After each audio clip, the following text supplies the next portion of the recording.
Hi மக்களே! அடிக்கிற வெயிலுக்கு ஏதாவது ஃபங்ஷனுக்கு போறதுனால எப்படி இருக்குங்க, எரிச்சலா இருக்குங்க. நான் அதனால தாங்க சரி சுடிதார் போட்டு போயிட்டா கம்ஃபர்டபுளா இருக்குன்னு சொல்லி சுடி வந்து போட்டு போயிட்டேங்க. எதுக்காக போனோம் அப்படின்னா, ரியாஸ் ரமலா தான். ரமலாக்கு வந்து வளகாப்பு ஃபங்ஷன் சொல்லிட்டு ரியாஸ் வந்து சொல்லியிருந்தான்.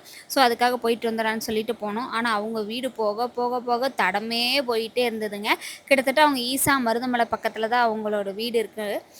வளகாப்பு ஃபங்ஷனில் வந்து மாப்பிள்ளைக்கும் பொண்ணுக்கும் பார்த்திங்கன்னா சந்தனம் வைப்போம் நம்ம ஊர் சைடில். அதே மாதிரி தான் வந்துட்டு அவங்களோட இதுலேயும் பார்த்திங்கன்னா சந்தனம் நெத்தியில் இல்லாமல் கன்னத்தில் 2 பக்கமும் வந்து வச்சு விட்ருந்தாங்க. நாங்களும் அதே மாதிரி வச்சு விட்டுட்டு வளையல்லாம் போட்டு எனக்கும் ஒரு வளையல் எடுத்துட்டேங்க. அதுக்கப்புறம் பார்த்திங்கன்னா நம்மளோட ஃபேமிலிஸ்லாம் நிறைய பேர் இருந்தாங்க. அவங்க எல்லாத்தையுமே நாங்கள் பார்த்தோம். ஃபஸ்ட் டைம் பார்க்குறோம் இவங்க 2 பேர்த்த. ரொம்ப ஹாப்பிங்க. இவ்வளோ நாள் வீடியோஸில் தான் பார்த்துருந்தோம். ஆனால் வந்து இவங்க தான் வருவாங்கன்னு சொல்லிட்டு எங்களுக்கு தெரியவே தெரியாது. எல்லாருமே ஒரு என்ன சொல்ல, எனக்கே ரொம்ப ஆச்சரியமா தான் இருந்துச்சு. எதிர்பார்ப்பா தான் இருந்தது அங்க போற வரைக்குமே. அப்புறம் எல்லாத்தையும் பார்த்தோம். ஹாப்பியா இருந்துச்சு. அதுக்கப்புறம் பார்த்தீங்கன்னா, நம்ம வந்து வளகாப்புனா 5 வகை, 7 வகை போடுவோம். அதே மாரி அவங்களும் பார்த்தீங்கன்னா வந்துட்டு வெரைட்டி ரைஸ் வச்சுட்டு, அதுக்கப்புறம் வந்து மெயினா என்னங்க பிரியாணி தாங்க. பிரியாணி தான் நம்ம கடையில தான் வாங்கி சாப்பிட்ருவோம். சரி அவங்க செய்ற பிரியாணி எப்படி இருக்குன்னு சொல்லிட்டு சாப்பிடலான்னு பார்த்தோம். செம்ம டேஸ்ட்டா இருந்ததுங்க பிரியாணி.